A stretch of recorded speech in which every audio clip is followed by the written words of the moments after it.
وملائكته يصلون على النبي يا أيها الذين آمنوا صلوا عليه وسلموا تسليما.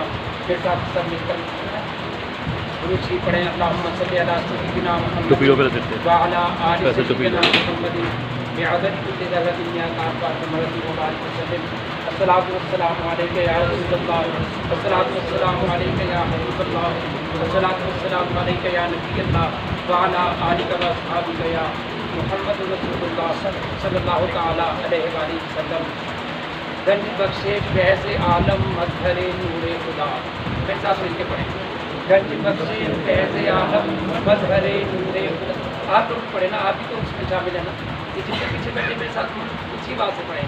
گنج بخشے فیض عالم مظہر نور خدا ناک سارا پیر کامل کامل آرا. ہم چشتی لوگ ہیں، جیسا کہ حافظ صاحب نے ارشاد فرمایا، یہ جو کلام ہے یہ حضرت خواجہ معین الدین چشتی میری رحمۃ اللہ علیہ کا ہے. ہم چشتی ہیں تو ہم وہی کلام اپنی زبان سے ادا کریں گے جو حضرت خواجہ معین الدین اجمیری رحمۃ اللہ علیہ نے پڑھا، اسی بات کے ساتھ پڑھنا ہے. گنج بخشے فیض عالم مظہر نور خدا ناک سارا پیر کامل کامل آرا رہنما. گنج بخشے فیض عالم گنج بخشے فیض عالم مظہر نور خدا نام سارا پیر کامل کامل آرا رہنما. جو منقبت جس کا اشارہ میری ماں حافظ شکیل صاحب نے فرمایا، وہ منقبت تو ہے ہی، اصل میں وہ حضور داتا گنج بخش رحمۃ اللہ علیہ کی بارگاہ میں سلام پیش کرنا ہے. تو ایک تضمین کی صورت میں ہے. ماشاءاللہ اہل علم حضرات یہاں تشریف رکھتے ہیں. تضمین کا مطلب یہ ہوتا ہے کہ کسی کلام، کسی دوسرے شاعر کا کلام لے کر اس کے اوپر ایک غزل ٹائپ جو ہے وہ اپنا کلام بنا دینا، اس کو تضمین کہتے ہیں. اب اس تضمین کے ہر شعر کے اندر سلام ہے. ہم حضور داتا صاحب کے عرس میں شامل ہیں، ہم ان کو نذرانہ عقیدت پیش کرنے کے لیے آئے ہیں، ان کی بارگاہ میں اپنا سلام پیش کرنے کے لیے آئے ہیں. تو جو چاہتا ہے کہ میرا سلام حضور داتا گنج بخش رحمۃ اللہ علیہ کی بارگاہ میں پیش ہو جائے، قبول ہو جائے، تو وہ حضور کی بارگاہ میں میرے ساتھ ضرور پڑھے. اللہ پاک اس کو قبولیت کا درجہ عطا فرمائے. پھر ایک مرتبہ پڑھے. گنج بخشے فیض عالم مظہر نور خدا ناک سارا پیر کامل کامل آرا رہنما. السلام السلام والی لاہور خواجہ زمن. السلام اے والی لاہور خواجہ زمن. السلام ابن عثمان اے علی بو الحسن. آپ کا نام جو ہے وہ علی ہے اور آپ کے والد مغرب کا نام حضرت عثمان ہے، اور آپ کی کنیت جو ہے ابو الحسن بھی ہے، اور آپ سیدی مولا حسن پاک کی اولاد میں سے ہیں. السلام والی لاہور خواجہ زمن. السلام ابن عثمان اے علی بو الحسن. السلام اے دل رباؤ نور عین پنجتن. السلام دل رباؤ نور عین پنجتن. السلام صاحب شایان شان کی سخن. گنج بخشے فیض عالم مظہر نور خدا. مل کے پڑھیں. مظہر نور خدا پیر کامل کامل آرا رہنما. گنج بخشی آپ کی مشہور ہو تم پر سلام. یہ بھی تضمین کا ایک مصرع ہے. خان صاحب تشریف رکھتے ہیں، آپ کی توجہ بھی میرے ساتھ ہے. گنج بخشی آپ کی مشہور ہو تم پر سلام. آستان ظلمت میں مثل نور ہو تم پر سلام. گنج بخشی آپ کی مشہور ہو تم پر سلام. آستان ظلمت میں مثل نور ہو تم پر سلام. آ گیا کوئی جو دل رنجور ہو تم پر سلام. ہو گیا پھر فیض سے معمور ہو تم پر سلام. گنج بخشے فیض عالم مظہر نور خدا نام سارا پیر کامل کامل آرا رہنما. اور پھر آگے کہا کہ وہ سلام اس پر کہ جو غزنی سے لاہور آ گیا. وہ سلام کی ہم چشتیوں کے لیے آپ توجہ دیجیے گا. وہ سلام اس پر کہ جو غزنی سے لاہور آ گیا. وہ پھر آگے کیا کیا؟ لاہور آ کر کیا کیا؟ ہند میں آپ نے دین اسلام کی تبلیغ فرمائی. وہ سلام اس پر کہ جو غزنی سے لاہور آ گیا. وہ سلام اس پر کہ جس نے دین کو پھیلا دیا. اور ہو سلام اس پر کہ جس نے فیض خواجہ کو دیا. وہ سلام اس پر کہ جس نے فیض خواجہ کو دیا. پھر خواجہ نے کیا کہا؟ وہ سلام اس پر کہ جس نے فیض خواجہ کو دیا. وہ سلام اس پر معین الدین نے جس کو کہا. گنج بخشے فیض عالم مظہر نور خدا. نام سارا پیر کامل کامل آلا رحمہ. وہ سلام اس پر کہ جو غزنی سے لاہور آ گیا. وہ سلام اس پر کہ جس نے دین کو پھیلا دیا. وہ سلام اس پر کہ جس نے فیض خواجہ کو دیا. وہ سلام اس پر معین الدین نے جس کو کہا. گنج بخشے فیض عالم مظہر نور خدا. لاکھ سارا پیر کامل کامل آلا رحمہ. اور آپ نے یہ سمجھنا ہے، بلکہ سمجھنا نہیں، حقیقت ہے کہ ہماری یہ محفل جو ہے وہ حضور داتا علی اجمیری کے صحن میں ہو رہی ہے. آپ کی توجہ یہاں تک ہونی چاہیے کہ ہم حضور کی بارگاہ میں اپنا سلام پیش کر رہے ہیں. آ گیا ہوں حاضری کو آج تم پر صد سلام. آ گیا ہوں حاضری کو آج تم پر صد سلام. میرے آقا دل برو مہراج تم پر صد سلام. عاشقوں کی آج ہو معراج تم پر صد سلام. عاشقوں کی معراج کیا ہے؟ کہ جب اللہ والے کسی کو اپنی غلامی میں قبول کر لے تو وہ عاشق کی سب سے بڑی معراج ہے. آ گیا ہوں حاضری کو آج تم پر صد سلام. میرے آقا دل برو مہراج تم پر صد سلام. عاشقوں کی آج ہو معراج تم پر صد سلام. اب غلاموں میں کرو علاج تم پر صد سلام. مظہر نور خدا. لاکھ سارا پیر کامل کامل آلا رحمہ. اور بڑی توجہ کے ساتھ بڑی عقیدت والا اور بڑی محبتوں والا شعر ہے کہ حضرت مولا علی کے جگر پارے کو سلام. پیچھے والے آپ بھی بولے سبحان. مولا علی کا نام ہے اسی کے ساتھ سبحان اللہ. حضرت مولا علی کے جگر پارے کو سلام. شہزادی کونین کی آنکھوں کے تارے کو سلام. حضرت مولا علی کے جگر پارے کو سلام. شہزادی کونین کی آنکھوں کے تارے کو سلام. اور گوھر بھائی سیدی مولا حسن کے اس دلارے کو سلام. حضرت مولا علی کے جگر پارے کو سلام. شہزادی کونین کی آنکھوں کے تارے کو سلام. سیدی مولا حسن کے اس دلارے کو سلام. اور غوث اعظم نے جو دیکھا اس نظارے کو سلام. گنج بخشے فیض عالم مظہر نور خدا. لاکھ سارا پیر کامل کامل آلا رحمہ. اور آخری شعر ہے کہ آئے ہیں محفل میں جو ان سارے یاروں کو سلام. میری طرف سے اس انجمن کی طرف سے داتا حضور کے سب مہمانوں کو میرا سلام. آئے ہیں محفل میں جو ان سارے یاروں کو سلام. وجد میں ڈوبے ہوئے دلکش نظاروں کو سلام. اور صحن داتا میں جو اتری ان بہاروں کو سلام. صحن داتا میں جو اتری ان بہاروں کو سلام. اے حسین اس در کے سب پاکیزہ کاروں کو سلام. گنج بخشے فیض عالم مظہر نور خدا. ناب سارا پیر کامل کامل آلا رحمہ.